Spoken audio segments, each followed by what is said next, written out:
Hello dear student, आपका बहुत बहुत स्वागत है हमारे चैनल ऑल अबाउट एनसीईआरटी में। आज हम पढ़ेंगे क्लास 7 का साइंस का, जो कि नया लेसन है, जंतुओं और पादप में परिवहन किस प्रकार से होता है। ठीक है, तो पाठ को शुरू करने से पहले हम आप लोगों से रिक्वेस्ट करते हैं कि हमारे चैनल को प्लीज़ लाइक, शेयर और सब्सक्राइब ज़रूर कीजिए, ताकि हम लोग इसी तरह अच्छे अच्छे वीडियो बनाते रहें और आप लोगों को पढ़ने में मज़ा आएगा। ठीक है, चलिए पढ़ना शुरू करते हैं। आप सब जानते हैं कि किसी भी जीव को जीवित रहने के लिए क्या चाहिए?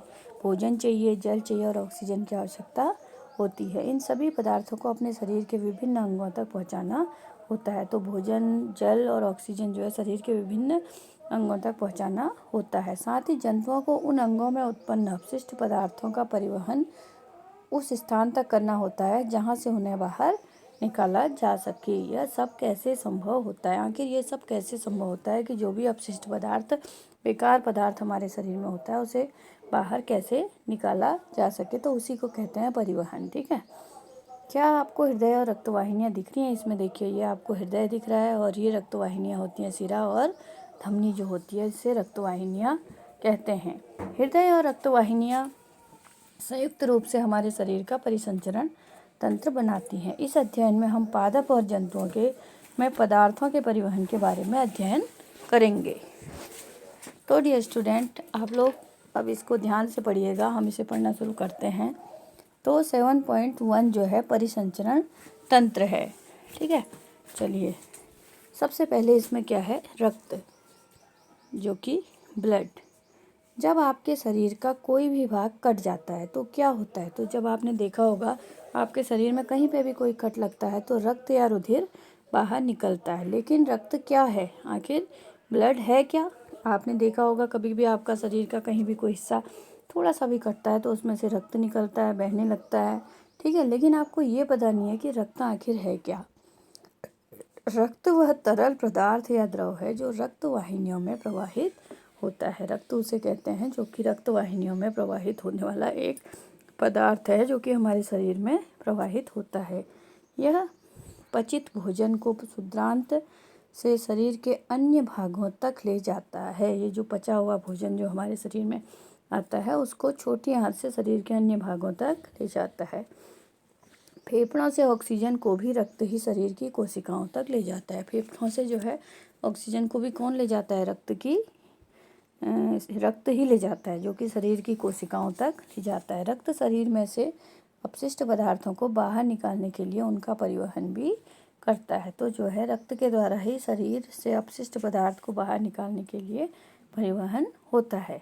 ठीक है, तो रक्त विभिन्न पदार्थों को किस प्रकार से ले जाता है? अब आपको ये समझना है कि रक्त जो है विभिन्न प्रकार पदार्थों को किस तरह से ले जाता है। तो रक्त क्या है? एक तरल पदार्थ है। आपने देखा होगा रक्त जो होता है, खून किसी का भी निकलता है तो एक चिपचिपा सा पदार्थ होता है जिसे हम क्या कहते हैं? प्लाज्मा, जिसमें विभिन्न प्रकार की कोशिकाएं निलंबित होती हैं, जिसमें जो है बहुत प्रकार की कोशिकाएं होती हैं।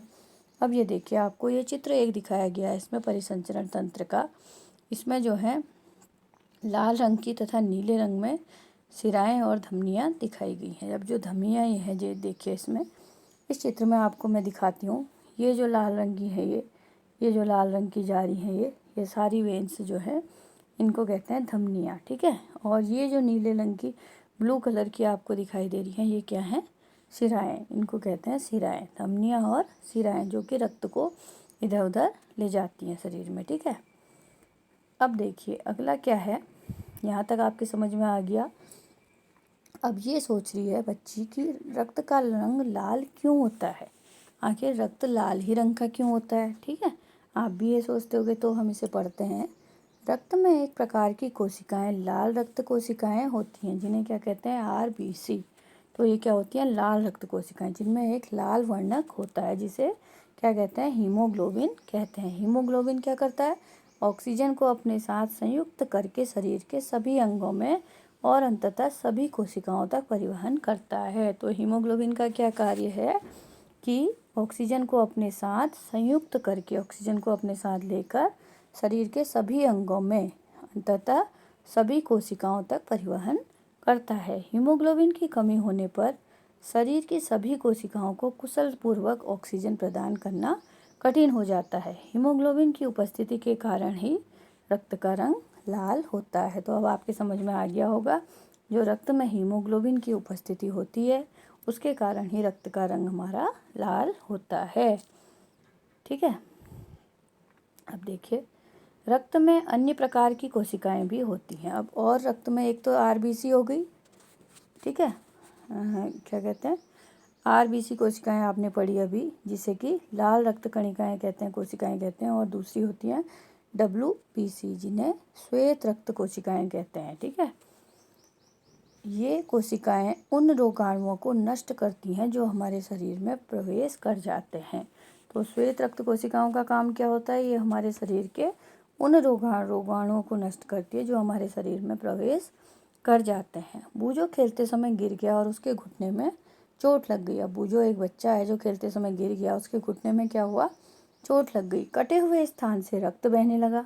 कुछ समय बाद उसने देखा कि रक्त का बहना अपने आप बंद हो गया और कटने के स्थान पर गहरे लाल रंग का एक थक्का सा जम गया है। यह देखकर बूजो कुछ परेशान हो गया। अब जो बूजो एक बच्चा था, वो कहीं पे गिरता है, आपने भी देखा होगा, आप लोग गिरते हो, कहीं पे कट लगता है, उसके बाद वहाँ पे एक लाल रंग का थक्का सा जम जाता है। तो थक्का का बन जाना क्या होता है, उसमें एक प्रकार की कोशिकाओं की उपस्थिति के कारण ही होता है। तो रक्त में जो कोशिकाएं उपस्थित होती हैं उसके कारण ही ये थक्का बनता है, जिन्हें क्या कहते हैं, पट्टिकाणु या प्लेटलेट्स कहते हैं। जो रक्त में होते हैं प्लेटलेट्स, उसकी उपस्थिति के कारण ही ये थक्का बनता है। ठीक है।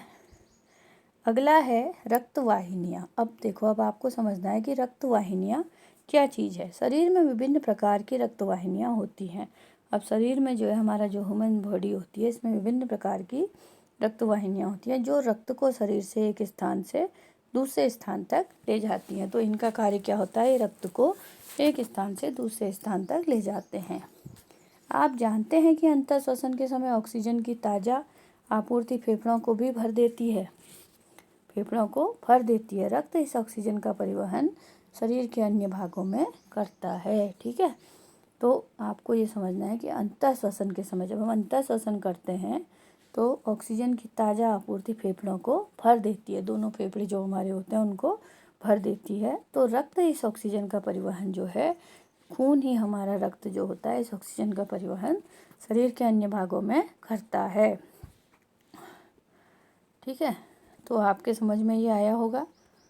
अब ये देखिए, इसमें क्या है, 7.2 में दिखाया गया है कि कलाई में नाड़ी स्पंदन को अनुभव करना। कैसे हमारा नाड़ी स्पंदन को, कलाई को हम हाथ लगा के देखते हैं। ठीक है।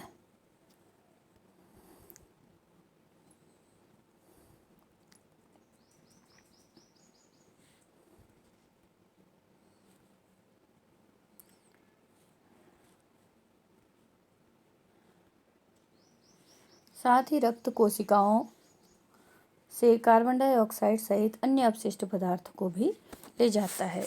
रक्त को वापस हृदय में लाया जाता है, जहाँ से फेफड़ों में जाता है और फेफड़ों से कार्बन डाइऑक्साइड बाहर निकाल दी जाती है। जैसा कि आपने अध्याय 6 में पढ़ा था कि इस प्रकार शरीर में दो प्रकार की रक्तवाहिनियाँ पाई जाती हैं, एक धमनी और दूसरी सिरा। दो प्रकार की रक्तवाहिनियाँ हमारे शरीर में पाई जाती हैं। धमनियाँ क्या करती हैं, पहला काम धमनियों का क्या होता है, धमनियाँ हृदय से ऑक्सीजन समृद्ध रक्त शरीर के सभी भागों में ले जाती हैं। धमनियाँ जो है हृदय से रक्त को शरीर के सभी भागों में ले जाती है। चूँकि रक्त तेजी से अधिक दाब पर होता है, अतः धमनियों की भित्तियाँ मोटी और प्रत्यास्थ होती हैं। तो धमनी की दीवार कैसी होती है, मोटी होती है।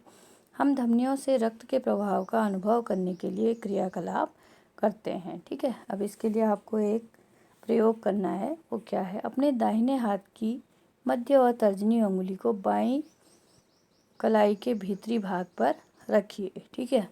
क्या आपको कोई स्पंदन गति महसूस होती है, तो आपको जैसे किसी की आप कलाई पकड़ोगे तो आपको कुछ महसूस होता है, यहाँ स्पंदन क्यों होता है, यह स्पंदन नाड़ी स्पंद या नब्ज कहलाती है। तो इसे क्या कहते हैं, हम स्पंद या नब्ज कहते हैं, और यह धमनियों में प्रवाहित हो रहे रक्त के कारण ही होता है। तो आपको जो भी ये महसूस होगा वो इसलिए होगा क्योंकि जो भी धमनियों में रक्त के कारण ही हमें यह महसूस होता है। ठीक है। अब आपको इसको हाथ लगा के देखना है कि 1 मिनट में कितनी बार स्पंदन होता है, तो आप इससे भी अंदाज़ा लगा सकते हैं। आपने कितने नाड़ी स्पंदन गिने? प्रति मिनट स्पंदनों की संख्या स्पंदन दर कहती है। 1 मिनट में आपको जितने बार स्पंदन दर गिनती में आते हैं उतनी स्पंदन दर कहती है। विश्राम अवस्था में किसी स्पंदन वयस्क व्यक्ति की स्पंदन दर सामान्यतः 72 से 80 स्पंदन प्रति मिनट की होती है। अपने शरीर में अन्य ऐसे भागों का पता लगाइए जहां आप नाड़ी का स्पंदन अनुभव कर सकते हैं। आप भी अपने शरीर में इस प्रकार का अनुभव कर सकते हैं। अपनी और अपने सहपाठियों की प्रति मिनट नाड़ी स्पंदन दर ज्ञात कीजिए। अपनी और अपने सहपाठियों की आपसे कहा जा रहा है कि स्पंदन दर ज्ञात कीजिए और ये सारणी बना के एक उसमें प्रयोग कीजिए तो आपके समझ में आ जाएगा। ठीक है।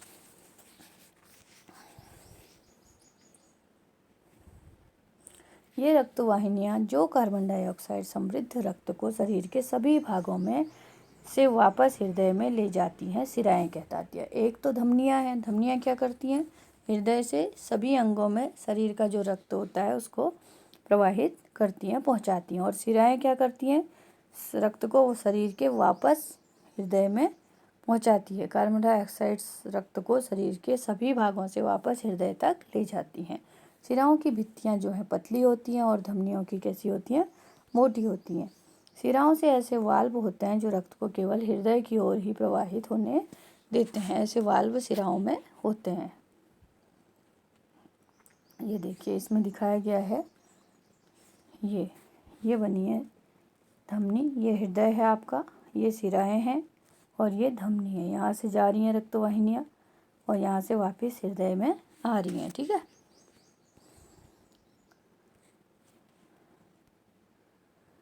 क्या आपको धमनियाँ 7.3 में आपने देखा धमनियाँ अन्य छोटी छोटी वाहिनियों में विभाजित होती हुई दिखाई देती हैं।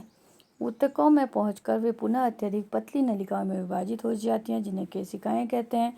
केशिकाएं पुनः मिलकर सिराओं को बनाती हैं जो रक्त को हृदय में ले जाती हैं। ठीक है। 7.3 ये देखिए 7.3 में ये दिख रही हैं आपको केशिकाएं पतली पतली, ये दिख रही हैं आपको केशिकाएं, है ना। ये तो ये इस तरह से पतली हो जाती हैं और वापस धमनी वहाँ ले जाती हैं और यहाँ से रक्त आ रहा है। अब ये कह रही है केशिकाएं पुनः जो रक्त को हृदय में ले जाती हैं। मैं चित्र 7.3 देखकर भ्रमित हूँ। मैंने पढ़ा था कि धमनी सदैव ऑक्सीजन समृद्ध रक्त ले जाती है। अब पहेली उसे समझा रही है कि फुफ्फुस धमनी हृदय से रक्त को ले जाती है, इसलिए इसे सिरा नहीं बल्कि कार्बन डाइऑक्साइड रक्त को फेफड़ों में, इसे सिरा नहीं बल्कि धमनी कहते हैं। यह कार्बन डाइऑक्साइड समृद्ध रक्त को फेफड़ों में ले जाती है। फुफ्फुस सिरा ऑक्सीजन समृद्ध रक्त को फेफड़ों से हृदय की ओर ले जाती है। ठीक है। अब देखो क्या लिखा है। रक्तदान आपने पढ़ा होगा, बहुत लोग रक्तदान करते हैं। रक्त की अनुपलब्धता के कारण सैकड़ों लोग अपनी जान जो है गंवा देते हैं। कई लोगों में खून की कमी हो जाती है, कई एक्सीडेंट में बहुत ज़्यादा रक्त बह जाता है तो खून की ज़रूरत पड़ती है, या कोई और बीमारी में, तो उसके लिए रक्त की आवश्यकता होती है। जो कि लोग रक्तदान करते हैं उससे वह कमी पूरी की जाती है। स्वेच्छा से किया गया रक्तदान हानि रहित एवं दर्द रहित होता है, जो कई अनमोल जानें बचा सकता है। यदि हम किसी को भी रक्तदान करते हैं तो उससे दूसरे की ज़िंदगी बचा सकते हैं। रक्तदान अस्पतालों में सरकार द्वारा अधिकृत जगहों पर किया जाना चाहिए। दान किया गया रक्त ब्लड बैंकों में विशेष देखभाल से रखा जाता है। तो डियर स्टूडेंट, आज हम इतना ही पढ़ेंगे। कल हम आपको इसके आगे समझाएंगे। आप इसको पढ़िए और इसे बार बार रिपीट करके पढ़िए तो आपके समझ में अच्छे से आ जाएगा। कल हम पढ़ेंगे हृदय। ठीक है। थोड़ा थोड़ा हम आपको पढ़ाएंगे तो आपके समझ में अच्छे से आएगा। तो आप लोग लाइक, शेयर और सब्सक्राइब ज़रूर कीजिए। Thanks for watching.